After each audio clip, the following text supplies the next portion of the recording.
കണ്ണൂർ റേഡിയമായിരുന്ന നവീൻ ബാബുവിൻ്റെ മരണവുമായി ബന്ധപ്പെട്ട കേസിൽ CBI അന്വേഷണം വേണമെന്ന് ഭാര്യ മഞ്ജുഷ ആവശ്യപ്പെട്ട് ഹൈക്കോടതിയിൽ സമർപ്പിച്ച ഹർജിയിലുള്ള വിധിയാണ് നാളെ പറയാനിരിക്കുന്നത്. ജനുവരി 6 തിങ്കളാഴ്ച ദിവസം രാവിലെ 10:15 ജസ്റ്റിസ് കൗസർ എടപ്പകത്താണ് ഈ ഉത്തരവ് പറയുക.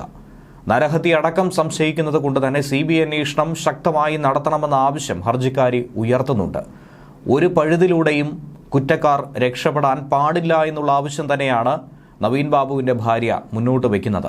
ഇതിൽ കൃത്യമായ ആസൂത്രണമുണ്ട്. ഒരിക്കലും ഇതൊരു ആത്മഹത്യയല്ല, മറിച്ച് ഇതിനു പിന്നിൽ പല അട്ടിമറി സംശയങ്ങളും ഗൂഢാലോചനകളും ഒക്കെ തന്നെ ഉരുത്തിരിഞ്ഞു വന്നിട്ടുണ്ട്. ഇതൊക്കെ അന്വേഷണത്തിലൂടെ പുറത്തു കൊണ്ടുവരണമെന്നാണ് ഹൈക്കോടതിയിൽ ആവശ്യപ്പെട്ടിരിക്കുന്നത്. കോടതി നിർദ്ദേശിച്ചു കഴിഞ്ഞാൽ ഏത് നിമിഷവും ഈ അന്വേഷണം ഏറ്റെടുക്കാമെന്ന് CBIയും അറിയിച്ചിട്ടുണ്ടായിരുന്നു. നവീൻ ബാബുവിൻ്റേത് ആത്മഹത്യയാണെന്നാണ് പോലീസിന്റെ കണ്ടെത്തൽ. പക്ഷേ ഇതിൽ അങ്ങേയറ്റം സംശയമുണ്ടെന്ന് കുടുംബം ഉറച്ചു തന്നെ പറയുന്നു. നവീൻ ബാബു ജീവനൊടുക്കാൻ സാധ്യത ഒന്നും തന്നെ ഇല്ല. ഇതുകൂടാതെ മൃതദേഹത്തിൽ കണ്ട രക്തക്കറ അടക്കമുള്ള കാര്യങ്ങൾ കൊലപാതകമാണെന്ന സംശയം കൂടുതൽ ബലപ്പെടുത്തുന്നുണ്ട്. പെരിയ ഇരട്ടക്കൊലക്കേസിലെ പ്രതികൾക്കിപ്പോൾ CBI ശിക്ഷ വിധിച്ച സമയത്ത് തന്നെയാണ് നവീൻ ബാബുവിൻ്റെ വിഷയവും ഏറ്റവും അധികം മാധ്യമ ശ്രദ്ധയടക്കം നേടിക്കൊണ്ടിരിക്കുന്നത്. കാരണം പെരിയ ഇരട്ടക്കൊലപാതക കേസിൽ CBI അന്വേഷണം വന്നതുകൊണ്ട് മാത്രമാണ് കുറ്റവാളികൾ, പ്രതികൾ ശിക്ഷിക്കപ്പെട്ടിരിക്കുന്നതെന്നും അതിപ്പോൾ മുൻ MLA ആയിരുന്നാലും ഏത് ഉന്നതരായിരുന്നാലും CBIക്ക് എല്ലാം തന്നെ ഒന്നാണ് എന്നുള്ള ചിന്ത ഉള്ളതുകൊണ്ടാണ് സുതാര്യമായ ഒരു അന്വേഷണം നടന്നതും പ്രതികളെ രക്ഷപ്പെടാൻ സാധിക്കാതെ സകലമാന പഴുതടച്ചുള്ള അന്വേഷണം പൂർത്തീകരിച്ചതും. സമാനമായി തന്നെ നവീൻ ബാബുവിൻ്റെ മരണവുമായി ബന്ധപ്പെട്ട അന്വേഷണത്തിലും നടത്തണമെന്നാണ് അദ്ദേഹത്തിൻ്റെ കുടുംബം ആവശ്യപ്പെടുന്നത്.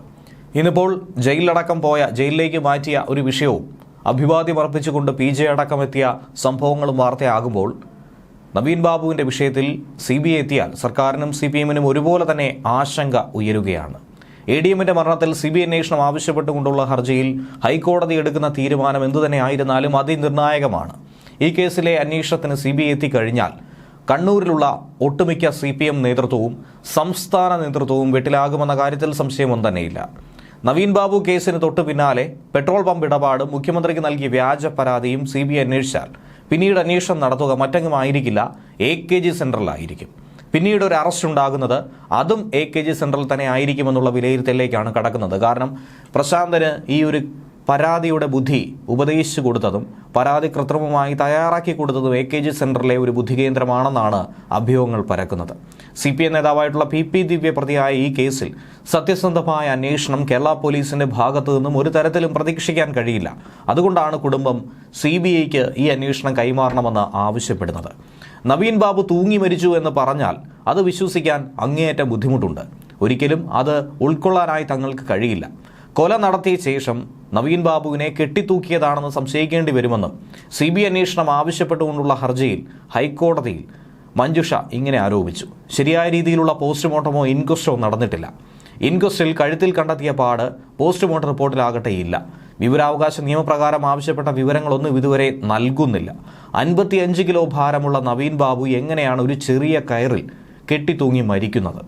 പ്രതിയെ സംരക്ഷിക്കുമെന്ന് CPM സംസ്ഥാന സെക്രട്ടറി തന്നെ പറഞ്ഞിരിക്കുന്നു. ജയിലിൽ നിന്നും ഇറങ്ങിയപ്പോൾ PP ദിവ്യയെ സ്വീകരിക്കാനെത്തിയത് സംസ്ഥാന സെക്രട്ടറിയുടെ ഭാര്യ PK ശ്യാമള കൂടിയാണെന്നും മഞ്ജുഷ ഹർജിയിൽ തന്നെ പറയുന്നു. അതിലൂടെ CPM നേതൃത്വം അങ്ങേയറ്റം കൈയേച്ച് സഹായിക്കുമെന്നും PP ദിവ്യയെ സംരക്ഷിക്കാനുള്ള രക്ഷാപ്രവർത്തനങ്ങൾ ഇതിനിടയിൽ നടത്തുമെന്നും കൃത്യമായി തന്നെ ആരോപിക്കുന്നുണ്ട്.